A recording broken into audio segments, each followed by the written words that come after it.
Ssemujju Ibrahim, being appointed the Shadow Cabinet Minister for Finance, Planning and Economic Development, swear in the name of the Almighty God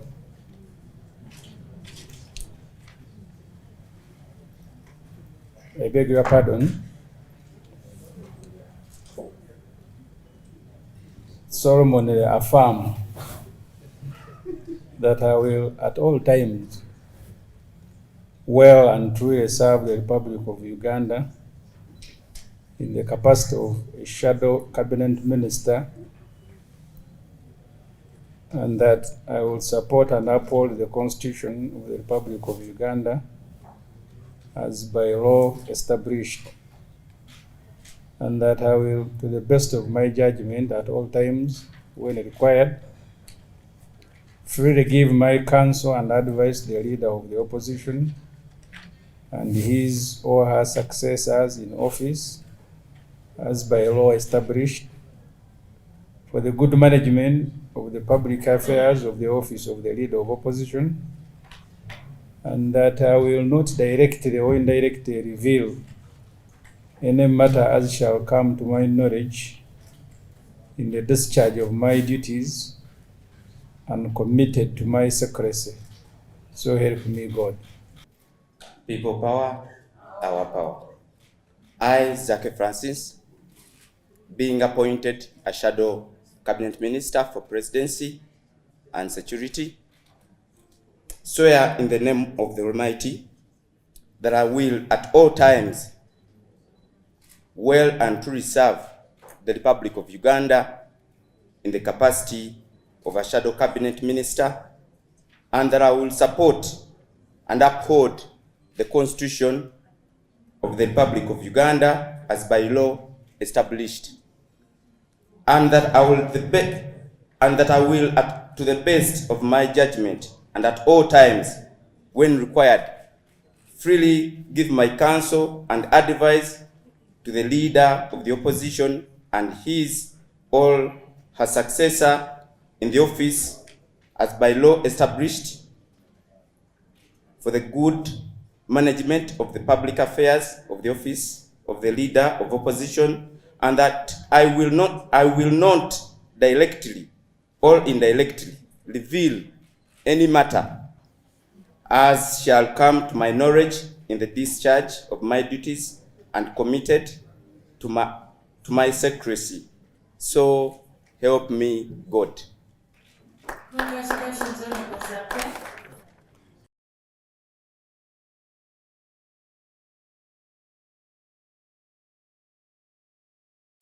I, Chiaga Hilary Innocent, being appointed Shadow Minister for Culture and Performing Arts, swear in the name of the mighty God that I will at all times and truly serve the Republic of Uganda in the capacity of Shadow Minister, of Shadow Cabinet Minister, and that I will support and uphold the Constitution of the Republic of Uganda as by law established, and that I will, to the best of my judgment at all times when required, freely give my counsel and advice to the leader of opposition and his successors in office as by law established, for the good management of the public affairs of the office of the leader of opposition, and that I will not directly or indirectly reveal any matters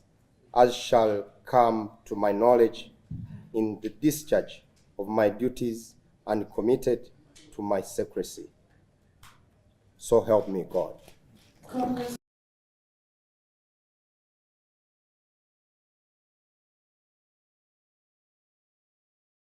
Honorable members of Parliament,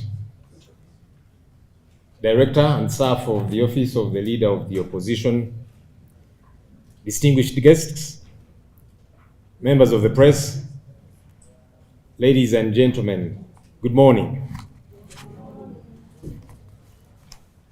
I would like to firstly draw your attention to a pillar that is often regarded as the heartbeat of our nation, and that's the preamble of our Constitution, the Constitution of the Republic of Uganda. In these few lines, we find a profound reflection of our history and poignant expression of the desired state envisioned by the framers of our country's constitution. Jurists across the world concur that if any provision can be called the polestar of the Constitution, then it is the preamble. The preamble sets the pace for not only the rule of law, but also the development agenda of our country. The preamble begins with the words, "We, the people of Uganda," recording our history, which has been characterized by political and constitutional instability. These opening words immediately acknowledge the historical context from which our nation emerged. They recognize the trials and tribulations of our past, marked by political and constitutional challenges that have shaped the very fabric of Uganda. As we reflect on our history, we understand that Uganda has experienced moments of turbulence and uncertainty. The framers of our constitution were acutely aware of the need to address and rectify the issues that have hindered the progress and stability of our nation. The preamble serves as a testament to their commitment to learning from the past and forging a new path forward. The next segment of the preamble declares, "Desiring to secure for ourselves and our posterity a stable and peaceful environment." These words articulate a clear vision for the future, a future characterized by stability and peace. This is a powerful statement of intent, reflecting the framers' aspiration to break free from the shackles and instability and create an environment where both the current and future generations can thrive. What lessons do we draw from these fundamental recitals, honorable colleagues? To me, the resilience of the people of Uganda stands as a testament to the enduring spirit in the face of adversity.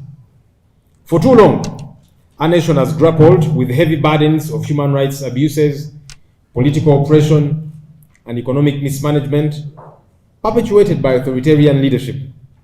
These afflictions have cast a shadow of uncertainty over the future of our beloved country, inflicting untold suffering upon the citizens. Shamelessly, these atrocities have continued resurging over time and regimes to date. As the opposition in Parliament, we emerge as beacons of change, steadfast in our commitment to chart a new course for our country, Uganda. Our mission is clear: to champion transparency and accountability through the invocation of parliamentary and constitutional mechanisms, holding the government accountable for its actions and inactions. It is imperative that we usher in a paradigm shift in our policy framework, setting the stage for progress and prosperity. Over the next 2.5 years, our agenda is a resolute one: to combat the pervasive forces of corruption, to draw attention to the shortcomings in service delivery, and to advocate for the sanctity of the rule of law and respect for human rights. Let me re-say that. Over the next 2.5 years, our agenda is a resolute one: to combat the pervasive forces of corruption. Number 2, to draw attention to the shortcomings in service delivery, and to advocate for the sanctity of the rule of law and respect for human rights. Honorable colleagues, we lose over 10 trillion shillings annually to corruption. According to the Ministry of Health, the cost of constructing and equipping a health center is about 13 billion shillings. Now, these 10 trillion shillings can construct and equip 769 health centers annually. But sadly, all of this is stolen by thieves in our country. Those who are educated, they speak good English, they dress smartly, and appear to have the country at heart. Yet the reality is that they are thieves. You know, Nowadays, there's words that people use for corruption: misappropriation, squandering resources, things like misallocation, words that don't bring out the real element of what this is. These people are thieves, and it's important to call them what they are. Service delivery in our country has continued to plunge, with the citizenry not reaping the benefits of their tax money. From healthcare to education to other sectors of the economy, there's a paucity of service delivery. Health workers are poorly remunerated. No wonder they seek employment elsewhere. When Ugandans travel across the world for treatment, some of the doctors they meet in Kenya, in South Africa, in the UK, are actually Ugandan doctors. They have run away from here because we don't value them. Teachers are complaining about their salary disparities. A science teacher today earns about 4 million shillings, an arts teacher about 1 million shillings. They do the same work, sit in the same staff room, and we think it's okay. It's not okay. If we are serious about bolstering sciences, build laboratories. It doesn't make sense for you to segregatively pay science teachers a particular amount of money, but they are not equipped with what to use with the tools. Test tubes, burettes, and all this other equipment, some of them for the first time in their final examination room. But we are making a lot of noise about sciences. We need to put our money where our mouth is. Men and women in uniform live in deplorable conditions in addition to poor pay. Colleagues, the lowest ranking police officer earns about 395,000 shillings. When you go to the army, just about the same amount, 400,000 shillings. It is also similar for prisons officers. How? How do we expect them to take care of the families, take them to school, and serve the nation at the same time? When you go where they live, you shudder. Even refugees live better. And somehow, we imagine it's not a big deal. It is a big deal. It's even more problematic for folks in police who have got to mandatorily save with a circle called Exodus Circle. They save by force. But when the time reaches for them to access their money, it is complicated. And yet they cannot speak out because disciplinary action will be taken against them. Honorable colleagues, these and other Ugandans deserve better. Let's unequivocally amplify their plight. Disregard for the rule of law and human rights violations have become commonplace under this regime. From missing persons like John Bosco Chibalama and several others like him, to those unfairly detained for lengthy durations, like Olivia Lutaya and others like her, to torture victims, all of whose only crime, colleagues, is that they don't support the current establishment.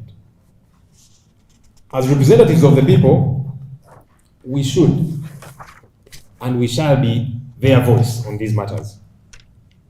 They are counting on us, honorable colleagues. They are counting on you and me to be their voice. Let us not let them down. We stand in solidarity with the Ugandan citizenry voicing their grievances, including the scourge of illegal land evictions and the unlawful occupation of land. Together, let us embark on this journey towards a brighter and more meaningful tomorrow for Uganda, where justice prevails, where all rights are safeguarded, and where the promise of a better future becomes a reality. United in purpose, we shall overcome the challenges that lie ahead, forging a path towards a nation where the aspirations of its people are realized and celebrated. Colleagues, we have taken oath. Firstly, we took oath of office as members of parliament, and now, as shadow cabinet ministers, we have taken oath. I appeal to us by the mercies of God. Let's adhere to this oath, because we have the oath we have taken is not just us paying allegiance to the Constitution of Uganda, but to the people of Uganda, who expect us to be their voice regarding the issues that are of concern to them. Let's remain steadfast. May they see themselves in us as leaders, in what we do, in what we say, in how we operate. May they not see us as part of the problem. May they see us as part of the solution.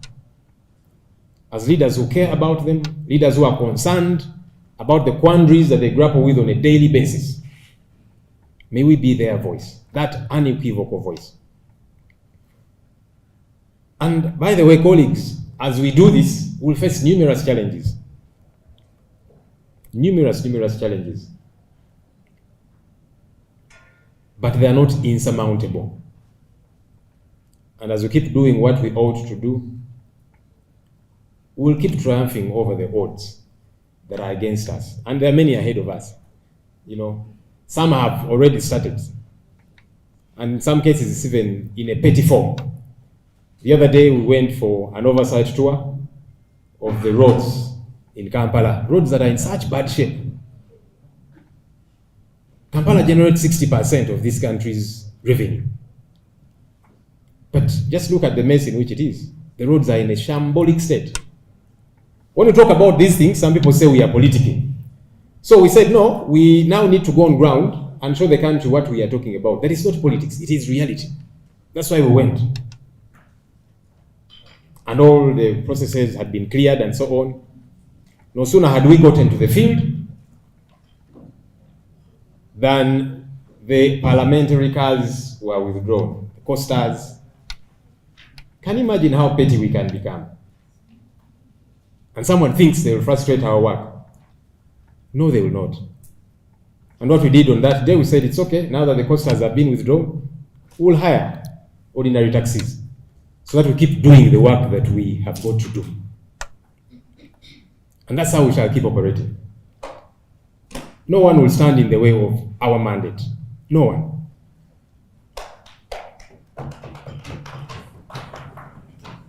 So, we might meet many more of such challenges because in keeping the government in check, we'll do it, number one, in Parliament, on the floor of the House, and we shall be the voice of our people.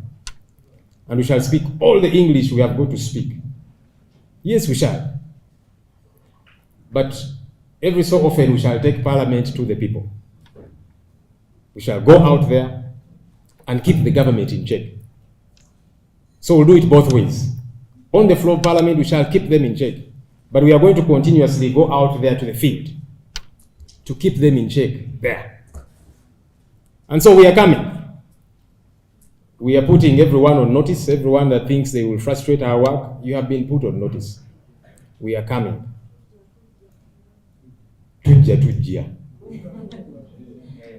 Because that's our duty. That's our mandate. Next week we are going to Luwanvuye Hospital. We want to see what's there. Billions of shillings have been pumped into that place. And we don't know what's going on there.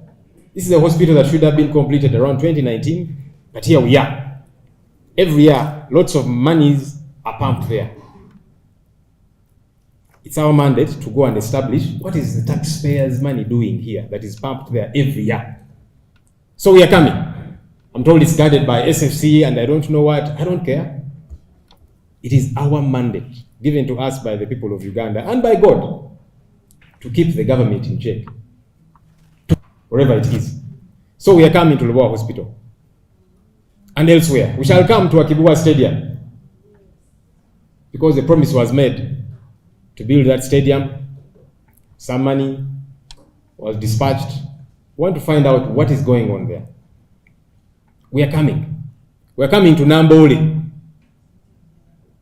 Over 97 billion shillings has been pumped to revamp that stadium. We want to establish what's going on there. And no one will stand in our way because we are duty bound. So anyone that does not like us being in these offices, we are not in these offices by the masses of anybody. We are in these offices courtesy of the Constitution of the Republic of Uganda and the people of Uganda. And so we shall be out there. We are coming where the Balalo situation is happening. Yes, we are coming as leaders of the people to establish what's going on, to interact with the people there, and to hear out their cries. So that when we are speaking in Parliament, it's not just hearsay, but we have gone to the ground, heard the people, and then we come and legislate. That's how it should be. And no one will stand in our way. So we are coming, and we'll keep encouraging colleagues. There's numerous challenges in the areas where you come from. We shall come, because that's part of our duty. And so we'll keep taking Parliament to the people, so that as we say what we have to say on the floor of Parliament, like I'm saying, it's not hearsay. So then no one will say, you guys are just politicking. Because sometimes, especially regime propagandists, they keep using that narrative. These guys are just politicking. Now we shall come on ground, so that people see what exactly is happening. Nodding syndrome. Some people have dismissed that now for a very long time. We are coming to interact with those people and establish what's going on, so that when we are talking about these things, no one says it's politicking. Many Ugandans are being evicted off their land. We are coming to those hotspot areas. Yes, we are coming. Because it's our duty. It's our mandate to keep this government in check. I appeal to the people of Uganda. Let us all work for Uganda that works for all Ugandans.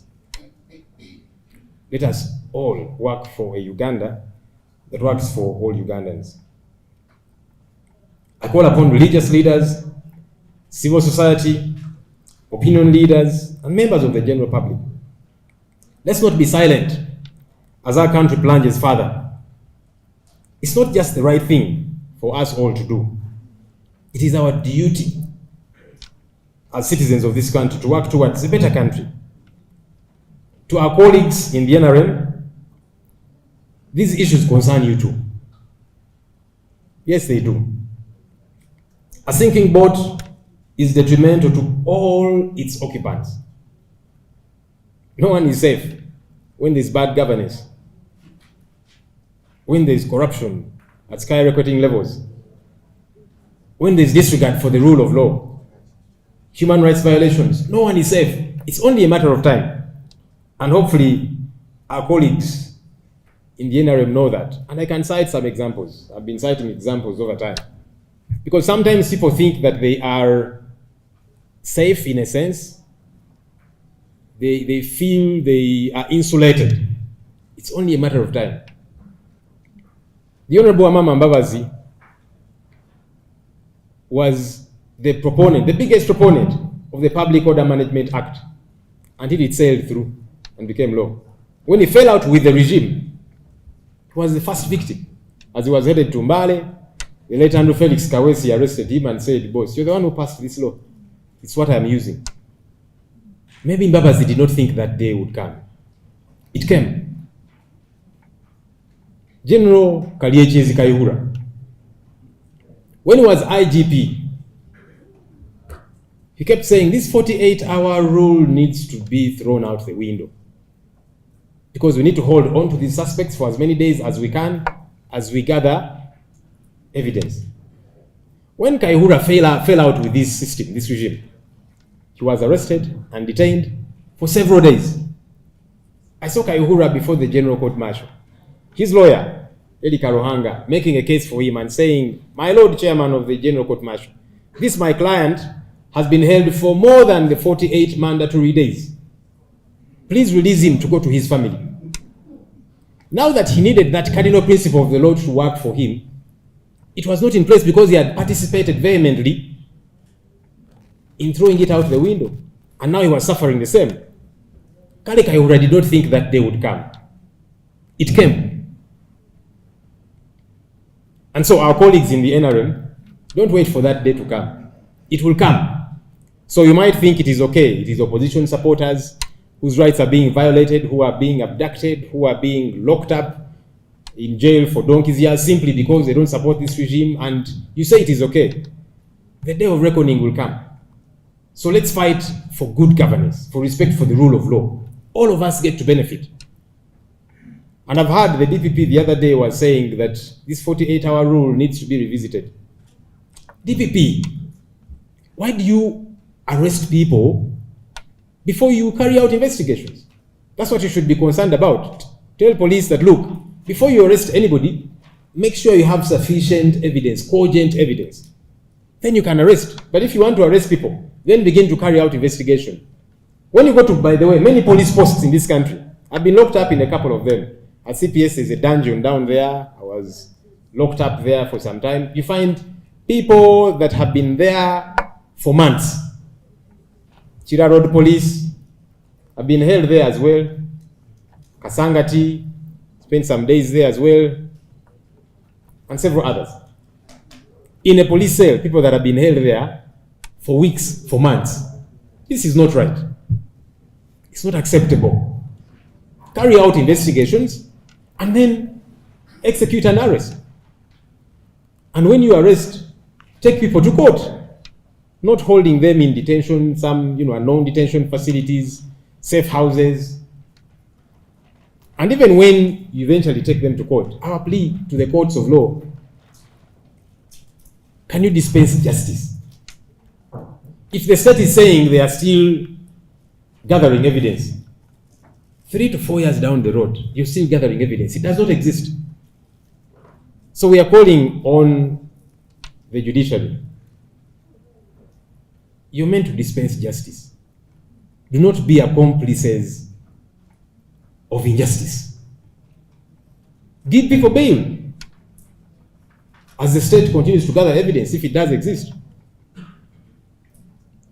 Even better, drop the charges, dismiss the charges, because 3 to 4 years down the road, surely. And like I'm saying, this can happen to anybody. I've also heard there's been a lot of talk that for certain offenses, bail should be scrapped. There's a cardinal principle of our Constitution, Article 28(3)(a). Any suspect is innocent until proved guilty or until they have conceded to that guilt. So how do you say that for particular offenses, this one, no, don't grant them bail because this is a serious offense? Because then you are adjudging them guilty before the courts of law do that. So again, we call on our colleagues in the NRM. This is not just for us in the opposition. Of course, they do it to target us. They will trump up all manner of charges, terrorism, treachery, and all of these different things, so that they can hold us forever without bail. But even you in the NRM, you will fall out with the regime tomorrow, and it will happen to you. So let's be sober. Let's use our heads. Now, on that course, it's been a practice that has gained the normative status that we convene as the opposition to point the country to the priorities that we shall pursue. I appreciate my predecessors for setting a good pace. We commit that during our tenure, we shall continue using this platform to churn out our policy priorities and an alternative budget. In that vein, this year's theme will be building resilient communities, a human rights approach to resource allocation. It's important that we think about the people of Uganda as we allocate resources. That's important. And their rights. In a few weeks ahead, we shall unveil this, our alternative budget, and show Ugandans how our country's resources ought to be allocated from our perspective. And so this process has kicked off. Today we are pointing the country to areas that we want to lay emphasis on. And like I've said, 3 cardinal ones, among several others. We want to push back against corruption, expose it to the core, show Ugandans how much of their money is being stolen, from where and by who. We want to push back against poor service delivery. Ugandans pay taxes. They deserve services. And we'll push back against disregard for the rule of law and disrespect for human rights. Yes, we will. And like we are saying, we want to rally Ugandans to join this fight. Let's not think that this is a fight for just members of parliament. It's a fight for all of us. And as members of parliament, we commit to do our job. We commit to push back. We commit to raise our voices regarding these issues. But we are calling on religious leaders. We are calling on civil society organizations, cultural leaders, opinion leaders, all of us as the people of Uganda. Parliament alone is not going to change our country. It will not. We all saw what happened with Tojikwatako in the previous parliament. Our MPs put up an incredible fight. They did all they could. But the state still had its way. Where were the rest of us Ugandans? So we want to encourage Ugandans, please don't just, cheer us on. Because we are few in number, we shall do everything we have got to do, and that's a pledge I want to make on behalf of my colleagues in Parliament. We'll do everything we can. But again, we are asking Ugandans out there, please join this fight. Parliament alone will not do it. It's a very structured place. Too structured. You've got 2-3 minutes to speak. How much do you say in those 2-3 minutes? Because we are too many. And again, to say what you have got to say, you've got to catch the eye of the speaker. How many are we for that to happen? So it's a very controlled, formal place. And we'll do what we have got to do, the formalities therein. But we are asking Ugandans for this country to change, for the true change we are pursuing to happen. All of us must collectively join this fight. The purpose of this 2-day meeting is to share views, peer review, and constructively contribute to the overall priorities and the alternative budget. We are privileged to have in our midst the distinguished former leaders of the opposition and practitioners in this area from civil society, ready to share their views and experiences on the exercise we are to embark on, and to appreciate the Honorable Luwanvuye-Mpuuga, former leader of the opposition, now commissioner, the Honorable Winnie Kiza, who will be joining us shortly. Mr. Julius Mukunda, EDCS back, has joined us. Thank you for honoring our invitation and for creating time. Can I request for that little book, please?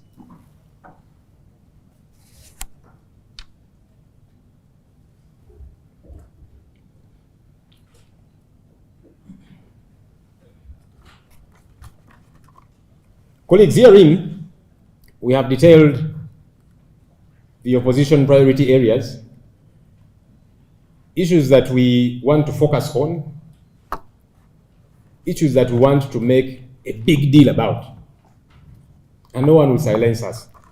Like I've said, there's 3 cardinal issues: corruption, poor service delivery, disregard for the rule of law and human rights violations. But there are several others that we have listed therein that we shall be focusing on.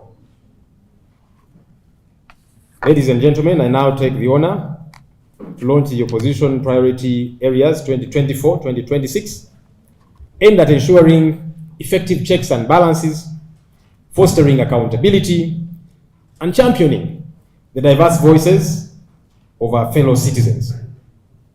Once again, ladies and gentlemen, I do appreciate you for committing time to this exercise for God and my country.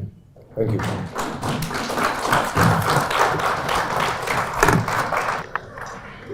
Representative of the opposition will jump through this presentation and with apologies because I received the notification rather late and I had to pick through a few things I had from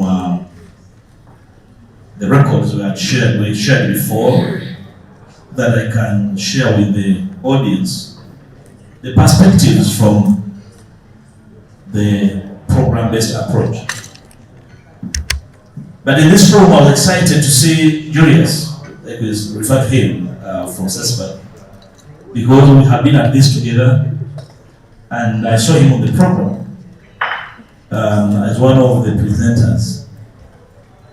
Of the opposition, I'd like to encourage you to always encourage the ministers to be available, because where you are not, they'll be called upon to speak in your name and in your aspirations as the team leader. It's very important as alternate spokespersons of the opposition, they have these issues on their fingertips because they are not difficult to pick. But like I said, I will be very brief and take through the team these issues. They know they have encountered them in the committees, and the challenges they are in, some of them they have brought to the attention of the House, and therefore we can share them and have a better understanding of where they take us. Principally, understanding the program-based approach. Prior to that, I did indicate that the program-based approach is an NDP3 program project. Historically, the country launched Vision 2040, and in trying to arrive at Vision 2040 and whatever they enshrined in it, it was broken down into programs. NDP to mean National Development Program. There was NDP 1, there was NDP 2, and now 3. Each of these programs, from NDP 1 to NDP 3 now, has a particular time period within which it is supposed to achieve desired development goals for the country. It is the preference of the NRM government, like they did, to undertake development programs. Ordinarily, such programs have a span of 5 years within which to be implemented and evaluated. And from the documents we have shared a priori, NDP 1 and 2 were supposed to provide the backbone or the foundation upon which other development programs will be anchored. And from what we shared and going to share today, the essence of NDP 1 and 2 was essentially to provide a foundation upon which development for the next probably 30 years will be anchored. It had an element of developing infrastructure. It had a component of identifying major growth centers and growth poles. For every economy you'll find world over, they have what they call anchor sectors or growth poles. So across the 5-year period from NDP 1, we're supposed to identify key sectors for every region, for every district, key projects, develop infrastructure, train manpower that will serve in these key sectors, and then embark on implementation. So when NDP 3 was evolved, the essence was that it's going to feed into what was achieved in NDP 1, and therefore they developed a theme, namely transformation of Uganda society from peasant to modern. I would like to ask you to just move forward. Those are I'm talking about entities that developed. Move. Those are just foundation. They're not the same. Next page. Yeah, that's right. Yeah. The contents. And the NPA, the National Planning Authority, developed the NDP 3 and these programs, the 20 programs, as a key government anchor of planning. And that's what they presented. Their vision is a transformed Uganda society from a peasant to a modern and prosperous country within 30 years. I don't know how many we have covered so far. The vision is a competitive middle income country by 2020. I don't know which year we are in. And an upper middle income country with per capita income of US dollars 9,500 by 2040. We're supposed to be middle income by 2020. When we failed, what did we do? We made a declaration that we actually are. So I called a press conference and said, you know what? We are now middle income. And then people are asking, what does that mean? What do you mean exactly that we are middle income? But here we have announced we are middle income. So don't worry, we are middle income now that is 2024. On paper we are. And make sure that by 2040 you have per capita of 9,500. If you don't have, then you're a sinner. But we must be there by that time. How to get there? That's what we are going to be doing. We must harness opportunities in agriculture, in tourism, in minerals, gas, blah, blah, blah, blah. I'm going to concurrently present this while referring the question you're answering. So if you're going to harness opportunities in agriculture, tourism, minerals, oil and gas, industrialization, knowledge and ICT, geographical position, and so on, question is, what is your growth pole? So what are you focusing on? You are focusing on everything and nothing. So if you look at the history of nations that have overcome poverty, they anchor their plan on a few major sectors. You cannot be on everything. You can't be everywhere. Probably some of you have gone to school of economics, have read the history of the Asian tigers. Countries like Singapore focused on human resource. Thailand, human resource. In Uganda, we own everything. We own oil and gas, we own industrialization, we own tourism, we own agriculture.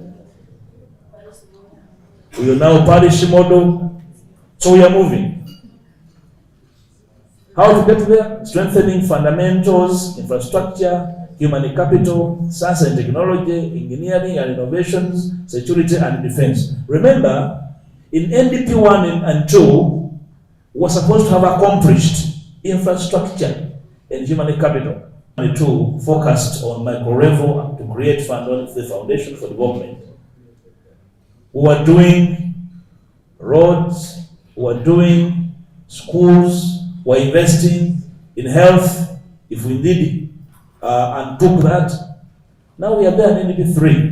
And the purpose for 3 is to improve household income. That's why we have the parish model, I'm told. We're going to create regional balancing by creating growth corridors. The country has been divided into what they call growth corridors. And for each of those corridors, there are particular projects targeted. That's the essence. Then you have the parish model. Then you have to address the silo approach. Using probability approach, the silo model is to preserve what the level of waste among farmers, so that value addition can be undertaken. I have that map from NPA that indicates the growth corridors. Right Honorable Locke, these documents will be circulated to the team so that each minister can understand the path of their particular ministries that government planned under this NDP 3 and the program-based approach. I want to go through that very further and go on the programs. Move. A bit up. Why the program approach? All these are extracts from NPA because they are the incubators of this. They're the midwives of this program. Why they wanted this? They want to increase growth, better linkage of resources to results, increasing sequencing of programs, that the programs are disjointed, enhance synergies across sectors, increase coordination and harmonization. Because remember, we are moving away from sector-based approach to program-based approach. And the 20 programs were identified.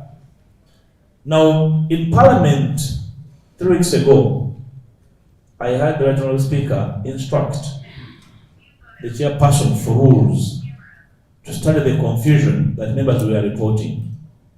That whereas government is running a program-based approach, the committees are discussing in sectors. You heard that?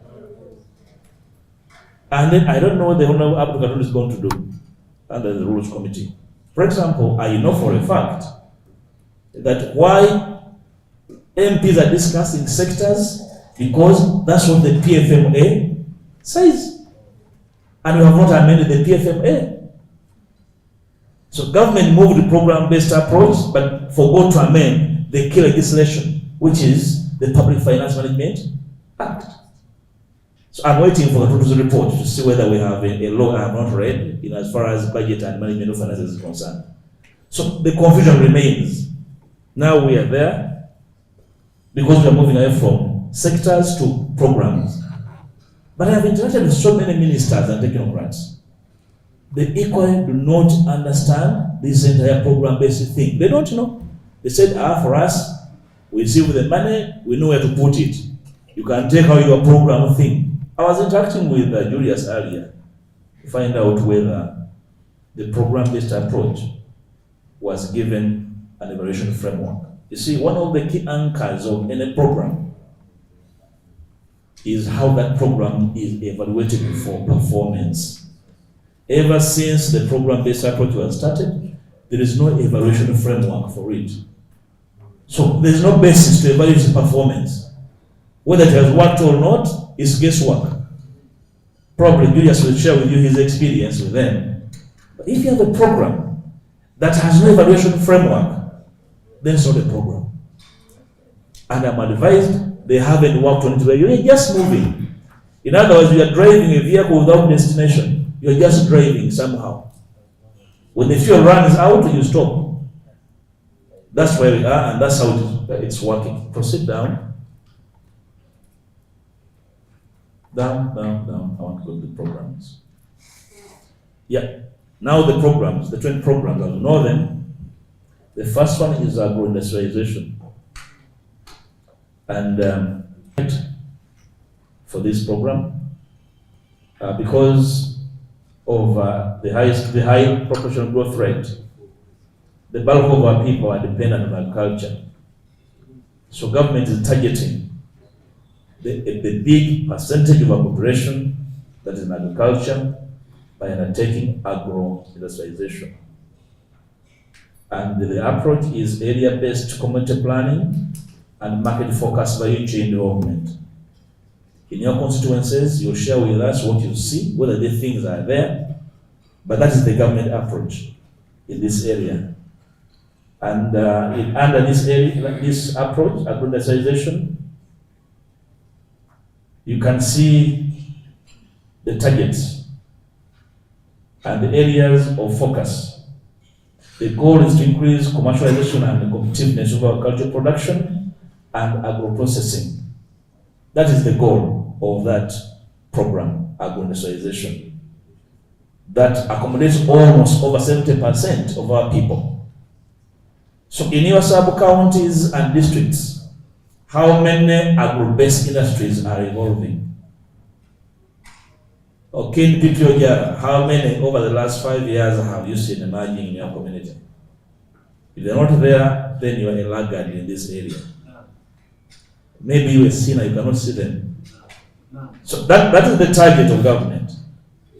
Increase commercialization and competitiveness of agricultural production and agro-processing. We are handling the budget right now in the parliament. Do you see the budget, those who sit on the agriculture committee, do you see the budget of government focused on achieving that? So if you go to the budget, what do you see? Are those issues there? Now we are doing rationalization. See the priority crops, coffee, tea, fish, beef, dairy, maize, cotton, etc. Those are the targets. Tomorrow, we are rationalizing UCDA. Yesterday, I saw a circular. I don't know who shared it with me. I think it was a blind copy shared with me. The coffee farmers are up in, the tea farmers. Is that what you share here? Taking leave. I know this area is active with tea. The tea farmers are up in arms. Their products are rotting in the villages. And they petitioned Parliament to help. But just go back a bit on the other page, where the products.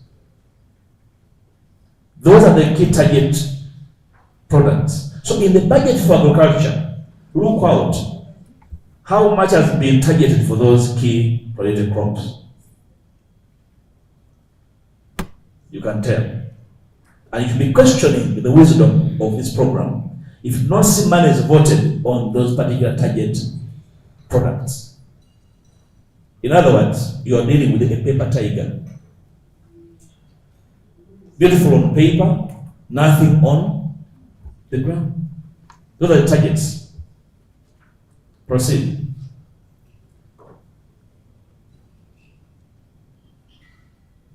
So the objectives are well listed there. Want to see an improved the post-harvest handling and storage of products. So how many storage facilities are targeted in your area? In the agricultural budget, question whether there is money voted for storage facilities and cool rooms or cold rooms in your district. Look at that. We are targeting access to agricultural financing. Look at the budget. If you go to UDB, at what rate do farmers borrow? Because the president said, you big farmers and producers go to UDB, the money is there. But what is the rate? In an economy where inflation is 8% and the bank rate is 10%, and the commercial bank rate is, development rate is 13%, probably I went to the wrong school of economics. You will collapse if you borrow at that rate. Definitely you collapse if you did. Try that. That's why no any person can borrow from Uganda to go farming. Unless you are bewitched or you have a problem. You cannot. You cannot. It's improbable. Proceed down. So the results targeted are there. We want to increase exports. We want to reduce the total value of imported cereals in this country. We want to increase agricultural sector growth by 3.8%. We want to increase labor productivity in the agro-industrial area value chain. We want to create more jobs. I told the colleagues some time back that for every government minister that appears for a budget, it's important for the opposition to ask them how many jobs are they going to create in the financial year. That's why I was shocked that for the last, I think, 4 years, government froze recruitment. But the economy is growing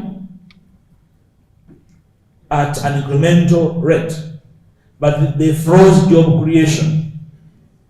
In other countries, if you can't create jobs, you are running a collapsed economy. One of the measures of growth is the number of jobs you have created per year. If you're not creating jobs, you collapsed. Because every year we span out over 1 million younger people out of college. So where are the jobs? So are these people projecting budgets that have jobs? Proceed. Sector 2 is mineral development. And we are addressing limited mineral exploitation and value addition so that we can reduce the use of rudimentary tools. Honorable Nsamba is well versed with how rudimentary.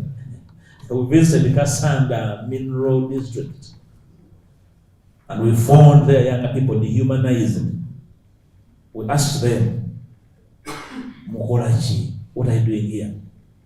They said, you wake up and come here and somehow we don't know what will happen.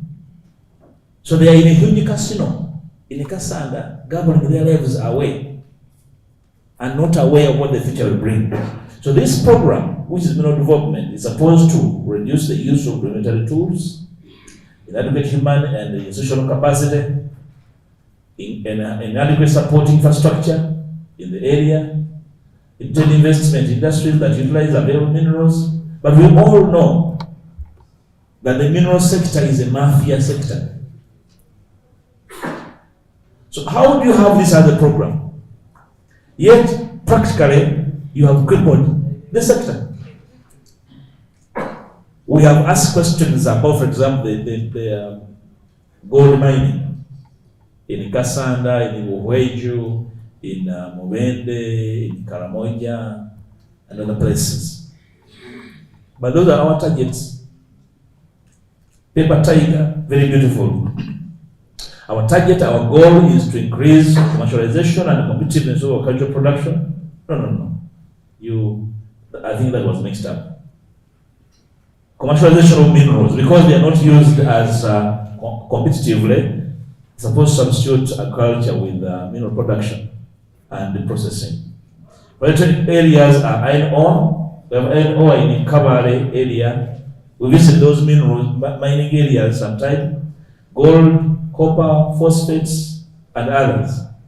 But we also here in Karamoja, do you have a colleague from Karamoja here? Truckfuls of marble are fed from Karamoja every day. Where they go and who benefits?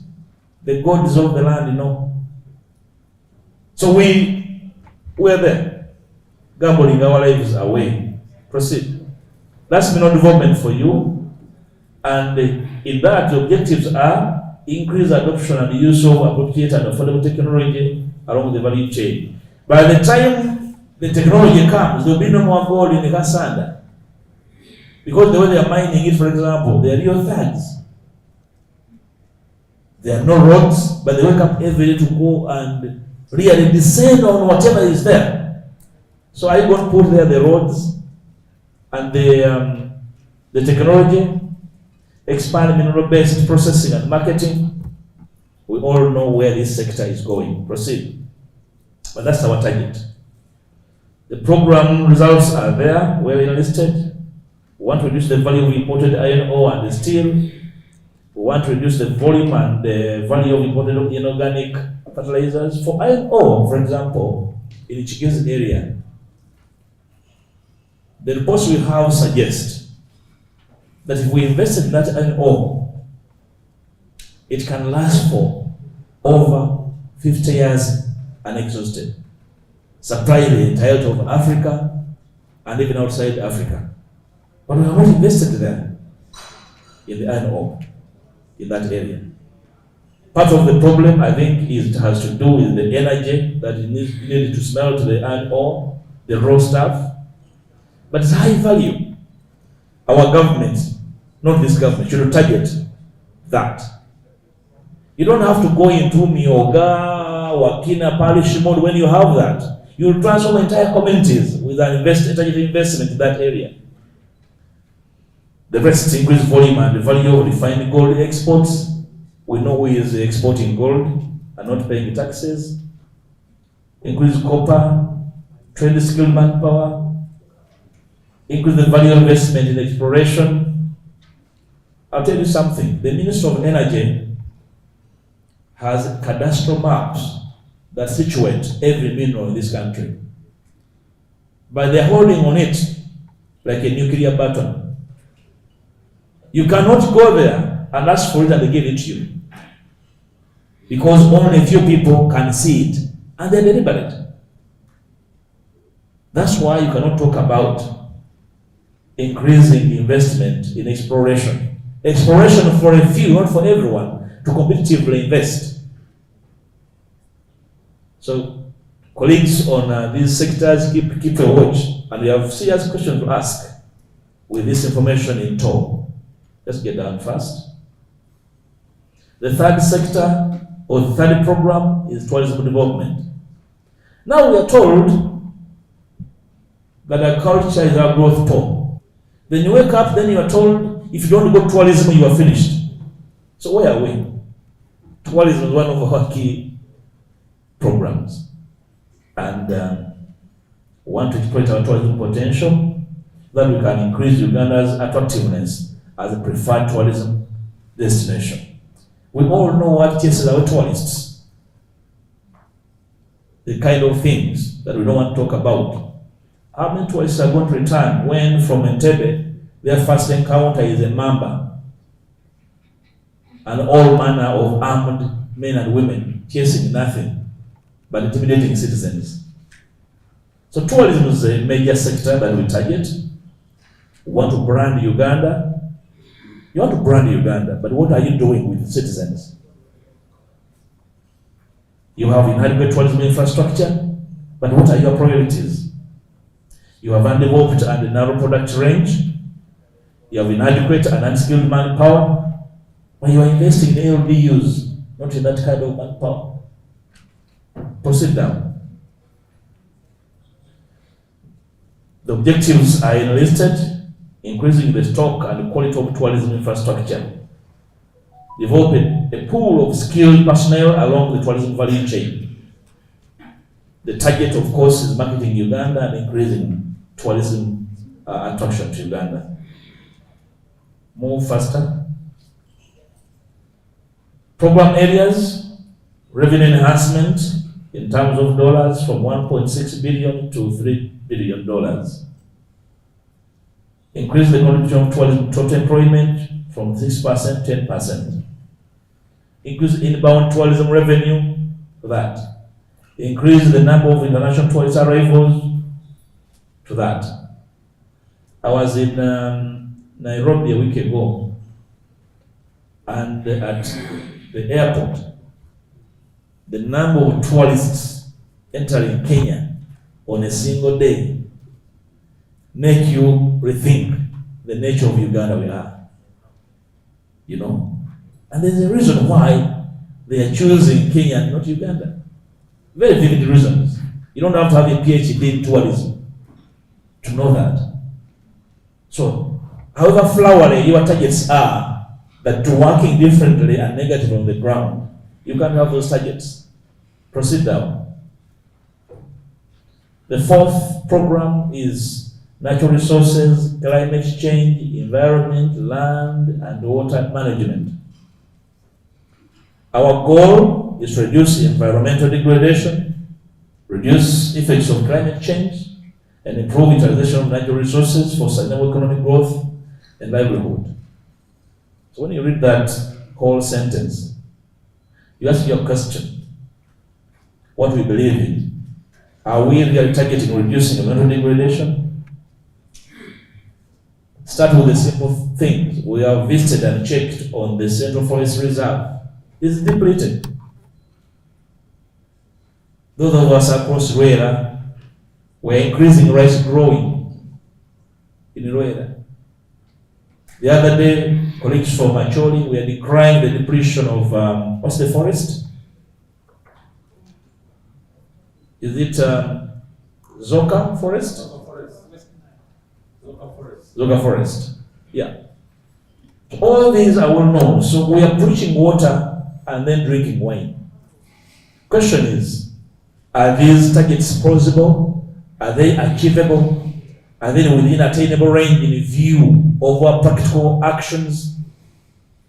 The question and answer is behind you. Proceed.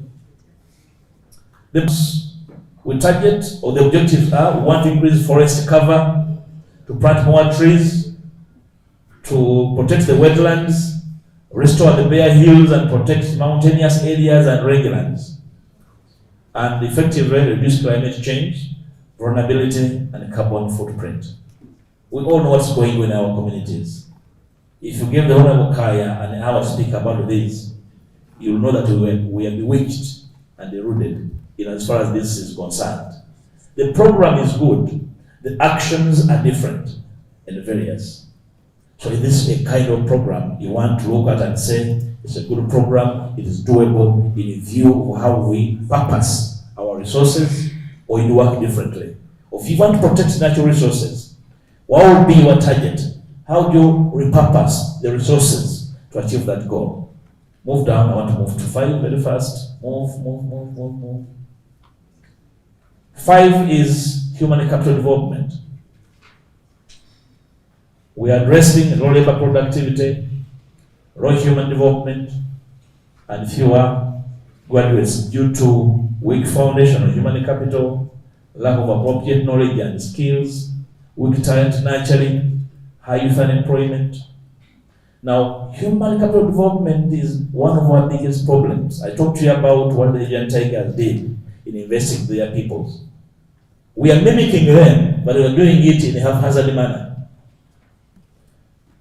You remember the debate in Parliament at the introduction of the new O-level curriculum. and how we were dismissed as being obstructist and obstructive. Now we are faced with a crisis with our curriculum, because we are going to change the way human capital is trained, is deployed, and motivated. This must begin from the basics. Our goal is to improve labor productivity for increased competitiveness and better quality of life for all. That's sloganeering. We are working differently.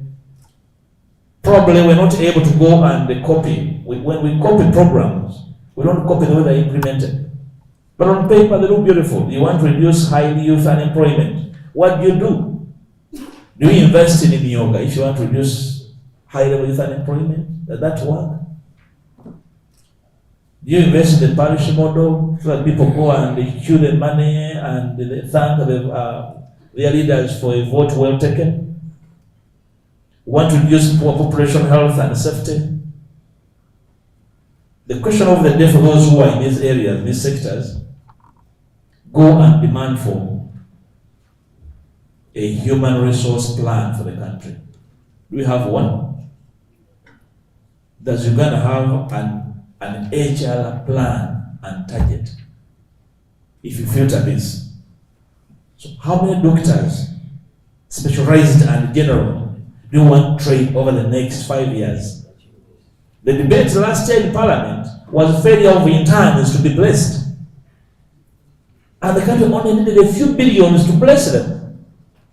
So do you have an HR target of engineers, of teachers, of all manner of skills that will plan for it and then put their resources to have them? That's what the Gen Tigers did. They had a strict HR target and devoted the monies to achieving it over a period of time targeted. That's our plan.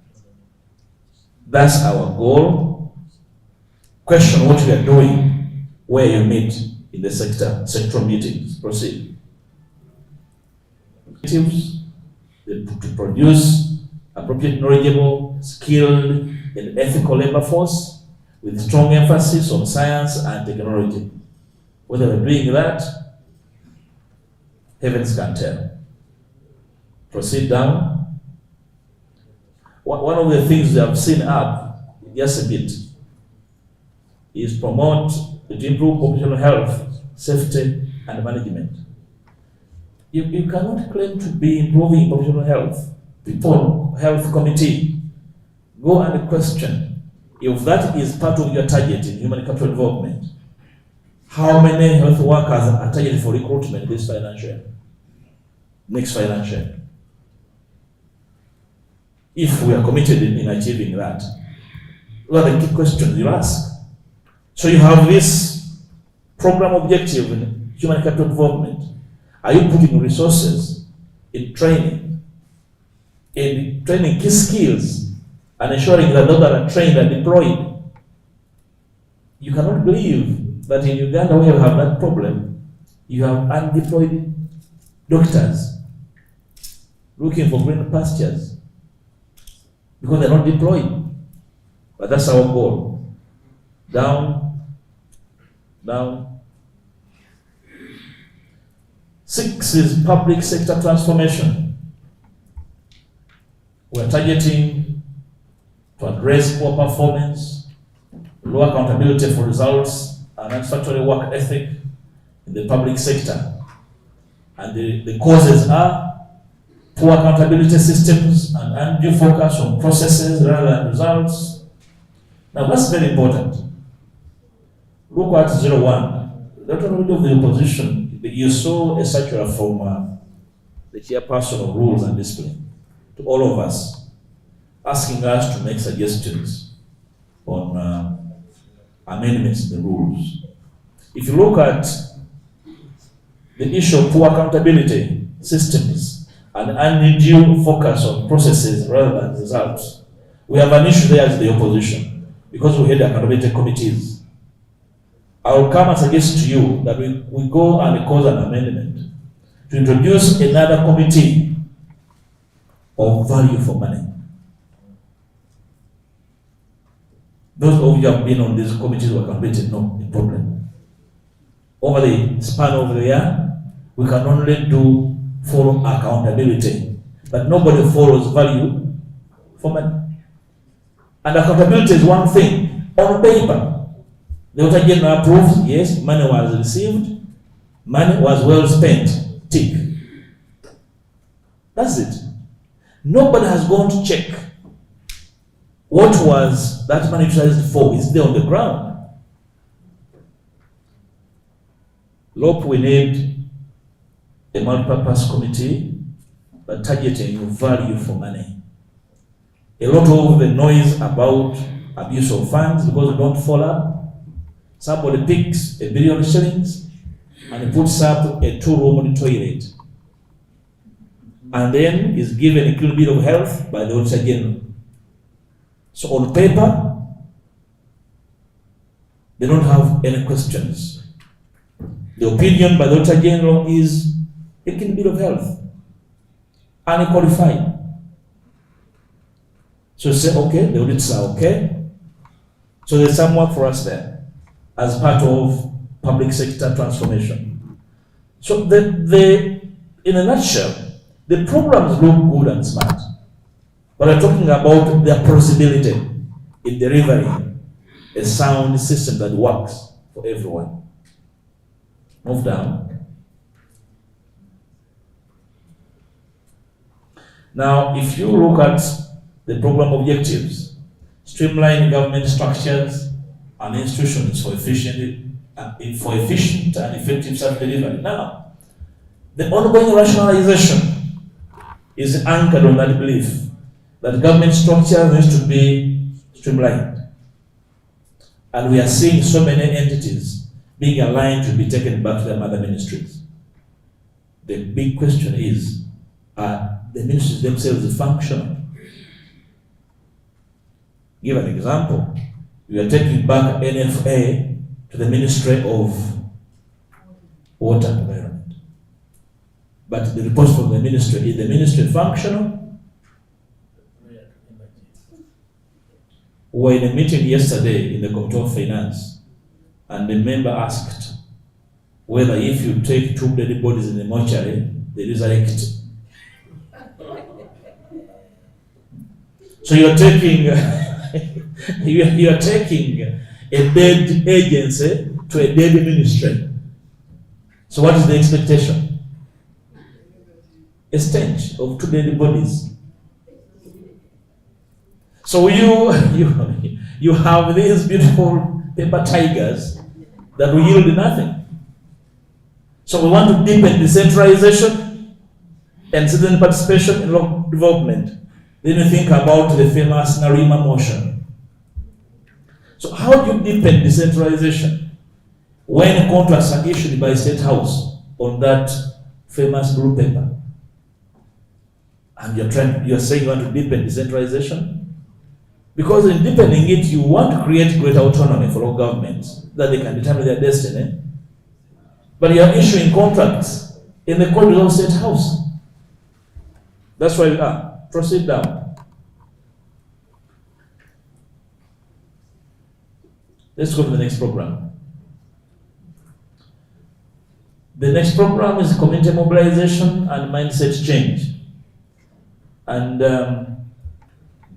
our goal is to empower families, communities, and citizens to embrace national values and actively participate in sustainable development. And why? Because we want to reduce the independence syndrome, a high selfish tendency leading to corruption, short-sightedness.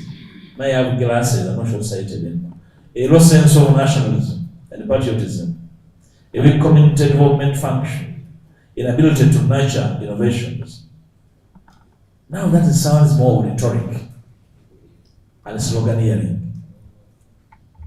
So how do we empower families and communities when you are even failed to organize AOC elections? Small things that empower communities, like determining their leaders. First things first. You want to empower communities, but you are disempowering them by disabling their ability to choose who leads them at the basic village level. But anyway, that is the program. If things is doable and probable, The jury is out there for you to make the choice. Get down. And our objectives there is strengthen institutional capacity of central, local governments, non-state actors for effective mobilization of communities. But non-state actors are the civil society groups that are being hunted and haunted.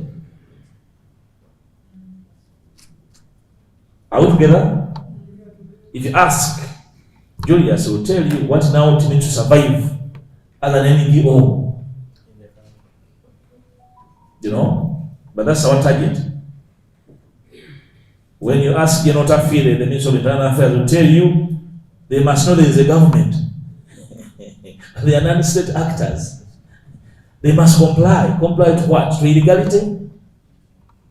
But that's why we are. Those are the targets, those are the objectives. Reduce negative cultural practices and attitudes. But of course, to do that, you must reduce the prevalence of a negative government and government actions. But go down. Those are the program results targeted in that program. They are telling us that we shall then increase media coverage of national programs. When they say national programs, media coverage increase. I think they're targeting the presidency being covered for free by all media houses by decree. Nothing more. Because media houses are not breathing. They have a knee on their necks. They're not free to communicate. Haven't you heard the opposition being thrown out of media houses by decree? By an RDC and all man of inconsequential state actors. Let's go down. That the other program is sustainable development of petroleum resources. We all know our goal is to attain equitable value from petroleum resources and inspire economic development in a timely and sustainable manner. Before even the first drop of oil is out, the sector is laden with corruption. The way contracts are awarded. The other day, I saw the Honorable Fortunate Rose Nantongo with a petition from her community because where the pipeline is going to pass, the community has been undervalued, their resources abused, their land taken for a song. But that is our goal. So where are the real people in these programs targeted? So this petroleum sector is turning out to be a sector of hyenas and their accomplices. Unless the opposition probably makes the next big step and halt this from happening. Otherwise, an oil curse is on the horizon. But somebody said, oil is not a curse. But we have cursed leaders, not oil. So the opposition must rise to the occasion and refocus and repurpose the way people are attracted to these particular sectors and defend especially the participation of citizens. I pity the owner of Onsamba that had crafted the famous local content bill. I think it was targeting citizen participation in such sectors. Frustrated. You're frustrated. Don't die. You need to rethink it. You need to rethink it. That's part of what we need to deliver to our people, to crawl back overbearing state and other accomplices in the state system. Move down, sir. The program are there, objectives, want to fast track sustainable production and utilization of the country's oil and gas resources, strengthen policy, legal, and the regulatory framework, as well as the social capacity of oil and gas industry. But remember, the laws are not accessible. To access any document or contract of any nature in this sector is quicker to go to Mars than accessing that document. So where you have no transparency, you cannot talk about sustainability. Sustainability is an outcome of a transparency system. The oil will be depleted, but the outcomes of the oil production will not be sustainable. Uganda Eyenkya.